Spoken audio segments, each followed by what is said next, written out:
آمن الرسول بما أنزل إليه من ربه والمؤمنون كل آمن بالله وملائكته وكتبه ورسله لا نفرق بين أحد من رسله وقالوا سمعنا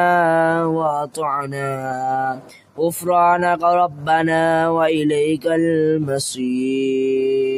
لا يكلف الله نفسا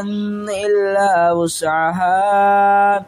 لها ما كسبت وعليها ما اكتسبت ربنا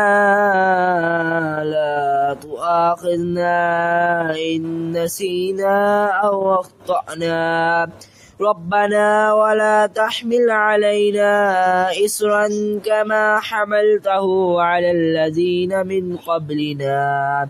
ربنا ولا تحملنا ما لا طاقة لنا به واعف عنا واغفر لنا